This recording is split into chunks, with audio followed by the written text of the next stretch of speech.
inspired by real-life events. Narrator Adrian Cole woke up at 3:03 a.m. inside a sealed global human governance nexus beneath Geneva, with emergency civil stability, breach alerts flashing across massive planetary population, management walls, and an international societal security director saying, "Your authorization sequence initiated an unsanctioned behavioral compliance override across multiple global governance systems." And in that instant, his entire world collapsed. Because just hours earlier, he was a senior societal systems architect working for a multinational human stability consortium responsible for regulating AI-driven civic infrastructures, population behavior forecasting networks, automated legal enforcement systems, and planetary social governance frameworks. And now he was being treated as the central cause of a classified civilization crisis that nearly triggered synchronized societal instability across multiple world governments. And the first shock wasn't fear. It was disbelief so intense, it felt like human freedom itself had stopped belonging to humanity. Because Adrian's entire career was built on stabilizing civil systems, preventing mass unrest, and ensuring governance infrastructures remained balanced under extreme geopolitical conditions. But now, those same systems were defining him as the operator who initiated a cascading global compliance override he had no memory of activating. And within hours, his governance security clearance was suspended, his biometric authority, access keys, frozen under international social governance law, his access to all civic control systems revoked, and internal societal telemetry logs labeled him as primary anomaly in distributed global behavioral escalation event.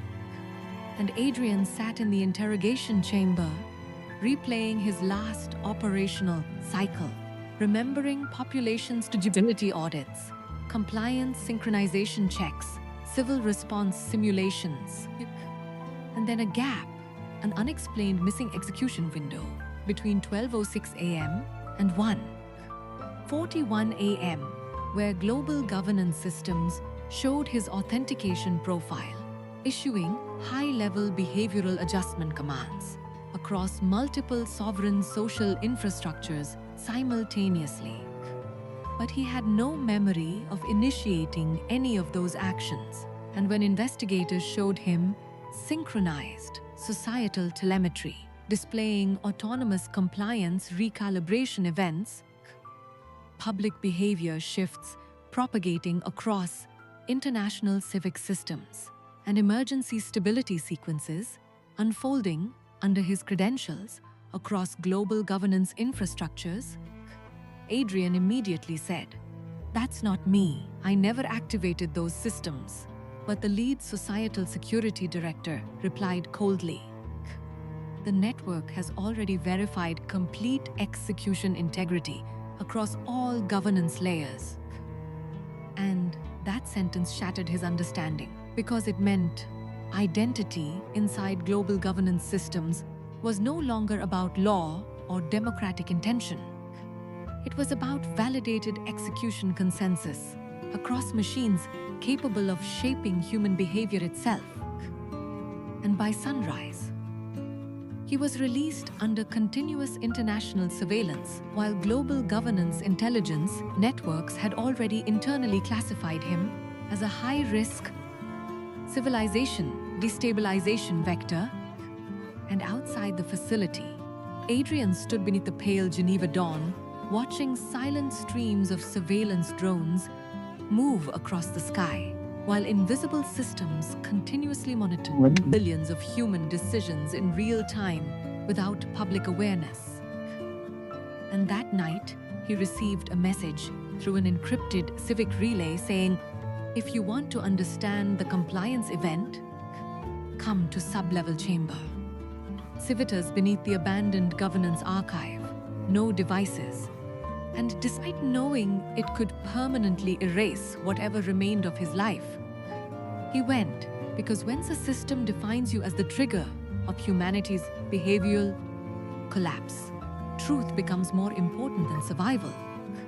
And deep beneath the abandoned governance archive, he met Dr. Sophia Laurent, a former societal architecture scientist who specialized in civil integrity and behavioral anomaly reconstruction.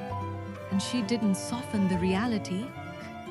She immediately showed him reconstructed compliance flow pathways and said, "Your identity wasn't physically present inside the governance execution layer. It was replicated through a live authentication relay embedded inside the global societal network." And Adrian instantly said, "Then I can prove I didn't do it." But Sophia replied, "You're still thinking like someone inside human legal systems, not like someone inside autonomous governance infrastructures, where execution itself becomes accepted reality once societal stability converges around it." And she explained that the incident wasn't a single rogue governance command, but a coordinated manipulation of global societal systems where authentication signatures could be mirrored into distributed compliance frameworks, allowing massive behavioral cascades to propagate under legitimate operator identities while erasing conflicting civic logs across redundant governance layers. And Adrian's profile had been selected because his operational history showed exceptional stability across global societal systems with near-zero anomaly deviation, making him the perfect attribution anchor for rapid containment of a globally catastrophic governance event. And suddenly, the case wasn't just about political malfunction. It was about identity replication inside infrastructure capable of controlling civilization's definition of acceptable human behavior itself. And Sophia offered him a choice: step away and let the system finalize him as the architect of the societal collapse, or help her trace the internal governance relay chain before it was permanently overwritten by automated civil containment protocols designed to preserve social continuity at any cost. And Adrian stood in silence, listening to distant server vibrations beneath the underground unchamber, thinking about how humanity had already surrendered moral complexity to systems designed to optimize societal order. Mathematically, thinking about years of governance engineering work spent trying to prevent exactly this kind of behavioral manipulation, and thinking about how fragile freedom becomes when even human choice itself can be reassigned as an executable command. And finally he said, "If my identity has already been used to manipulate global governance systems without my consent, then I have nothing left to protect except the truth itself." And that decision pulled him into a hidden layer of planetary societal infrastructure where nothing remained stable, because every compliance log they analyzed was actively recalculating itself in real time.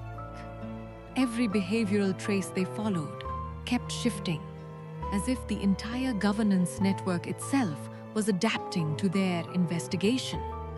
And soon they discovered the breach wasn't foreign interference, but internal privilege abuse, who had been quietly rerouting authentication sessions across autonomous governance arrays to conceal unauthorized civilization optimization experiments hidden inside global social stability programs.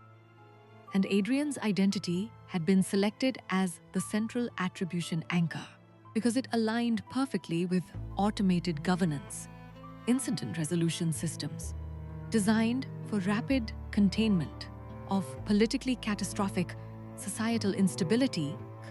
And one night, while analyzing live civil telemetry streams from an isolated offline governance node, Adrian saw something that completely shattered his understanding. His credentials were actively initiating real-time behavioral adjustments across global governance systems, while he was physically disconnected from all networks. And Sophia immediately said, "They're continuously simulating your identity inside the governance layer to preserve the operational narrative." And Adrian realized he wasn't just being blamed after the event. He was being continuously reconstructed inside a live societal system capable of shaping human civilization itself. And pressure escalated rapidly as anonymous containment directives began appearing on secured channels, instructing him to terminate investigation or face permanent classification as an international societal threat entity. And sleep disappeared completely. Trust collapsed entirely. And even silence felt like monitored psychological feedback. And at one breaking point, Adrian whispered, "I thought governance systems existed to protect humanity, but maybe they exist to decide what kind of humanity is allowed to exist." And Sophia replied, "Systems don't preserve truth, they preserve order." And that realization changed everything inside him, because he stopped trying to defend his identity and started focusing only on exposing the mechanism. And as they dug deeper, they uncovered encrypted relay nodes inside global governance infrastructure, continuously generating synthetic societal histories to distribute blame across multiple operational identity profiles in real time. And Adrian's profile had been amplified as the primary attribution point because it minimized global panic and allowed rapid closure of the governance crisis without exposing deeper corruption inside worldwide societal systems. And when they finally compiled enough verified encrypted evidence to trigger international governance oversight escalation, containment protocols activated, immediately attempting to erase behavioral histories across mirrored global governance systems worldwide. And Sophia said, "This is where most people are permanently absorbed into official versions of civilization itself." And Adrian replied, "Then I'll be the anomaly they can't govern." And together, they transmitted secured evidence chains to independent international oversight authorities while preserving decentralized encrypted backups across isolated societal nodes. And within days, the investigation escalated into a worldwide governance control corruption probe, exposing identity replication abuse, autonomous behavioral manipulation, and coordinated societal system exploitation across governments, corporations, and global governance agencies. And arrests followed within senior societal architecture divisions.